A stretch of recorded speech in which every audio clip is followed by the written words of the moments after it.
Si on continue avec notre première étape, l'expansion adiabatique, on va maintenant représenter ça dans un diagramme température-entropie. Alors, on est dans la deuxième loi de l'énergie, deuxième principe de la thermodynamique.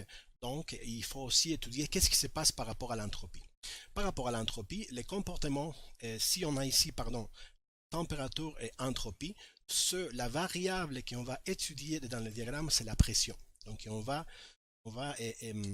tracer des isobars. Donc, si on écrit la première isobar, ça c'est l'isobar de la pression, et ça la pression 4 égale à pression 1. Parce qu'ici, ça c'est la première étape. On va de l'étape 1 à l'étape 1 qui va être ici. On l'a déjà décrit tantôt. Et après ça, on s'en va à l'étape 2. Donc la deuxième isobar, c'est l'isobar, c'est P3 qui est égal aussi à P2. Donc on va travailler à deux pressions. La pression plus élevée et la pression plus petite. Donc ça va nous permettre d'analyser le système en fonction de l'entropie. Donc qu'est-ce qui se passe dans le procédé? On est dans vapeur surchauffé. Donc on est ici dans quelque part de cette isobar. Donc qu'est-ce qui va arriver? C'est que la pression va diminuer, la température va diminuer, mais l'entropie va être constante parce que c'est un processus adiabatique. Donc le fait que le processus adiabatique c'est réversible, donc tout le procédé est, comme il est réversible, il y a une conservation d'entropie. Donc si on trace dans quelque part notre état 1, donc il faut aller à entropie constante jusqu'à l'état 2. En fait, on a comme objectif arriver à l'état 2, mais cet état 2, c'est la vapeur saturée. Donc ça, c'est la première étape. Le bilan d'énergie, c'est Q plus W est égal à delta H. Évidemment, il n'y a pas de chaleur parce que c'est adiabatique. Donc ça revient à travail S, c'est le travail isotropique, est égal à fois delta H, ça veut dire H2 massique, si on fait le bilan de masse, moins l'enthalpie de l'état 1. Donc tout ça qui se concerne l'étape 1, 2.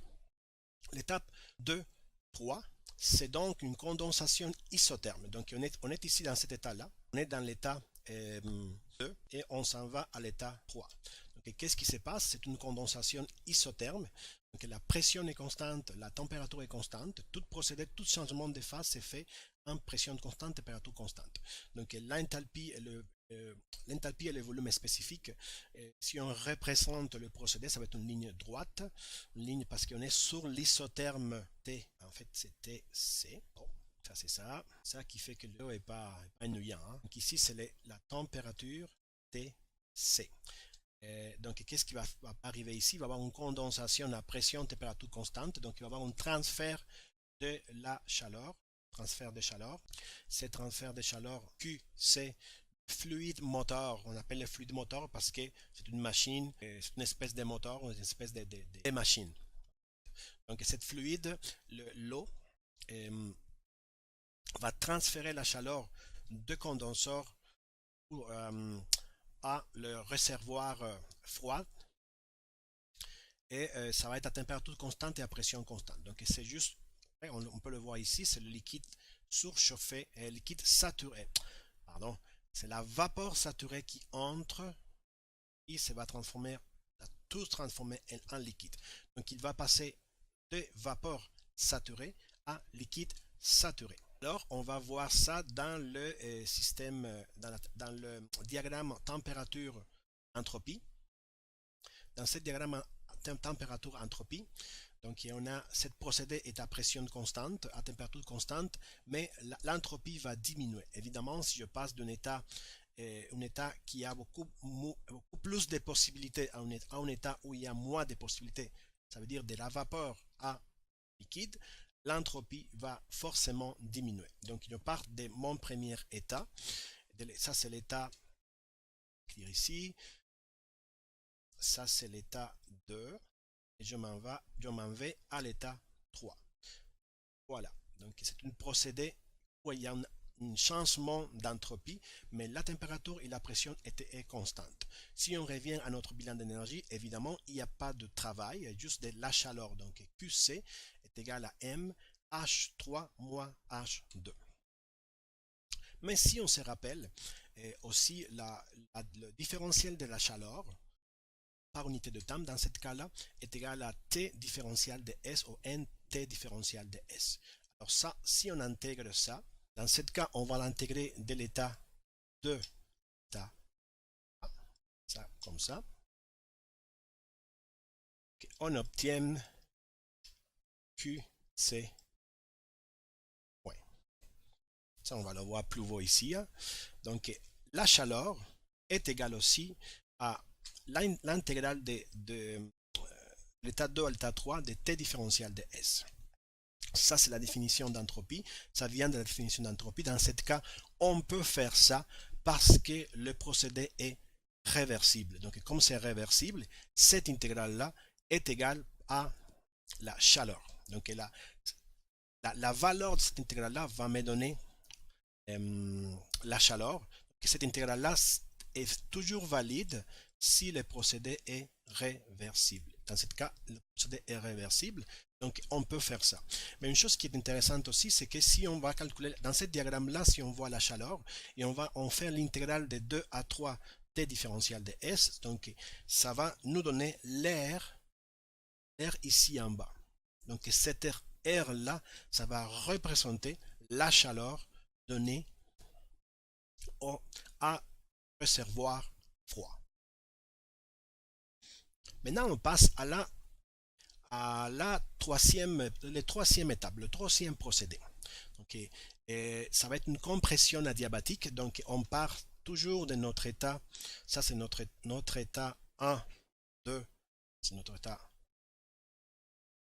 3. Alors, dans notre état 3, on a le liquide saturé. Donc, qu'est-ce qui va arriver? Il faut jamais oublier que ça sont des isobars, des isothermes. Ce sont des isothermes. Donc, à l'état 4, le liquide est à la même pression qu'à l'état 1. Ça, on l'avait déjà dit. On va travailler entre deux pressions. La pression 4, qui est égale à la pression 1, et la pression 3, qui est égale à la pression 2. Donc, la pompe est adiabatique et l'évolution est réversible. Donc, le changement d'état, je vais de l'état 3 à l'état 4, c'est le liquide saturé jusqu'à liquide comprimé. Voilà la troisième étape. Si on veut voir ça dans notre beau diagramme température-entropie, on va voir que la pression augmente, la température augmente, mais c'est un procédé, comme il n'y a pas de chaleur, c'est un procédé isentropique. Donc l'entropie est constante. Ici, on peut voir notre état est ici et on va aller à entropie constante jusqu'à des liquides comprimés, un liquide saturé à liquide comprimé. En fait, ici, ok, c'est bon, parce qu'il va de cet état-là à cet état-là. Donc ici, il y a le liquide comprimé à la pression P4.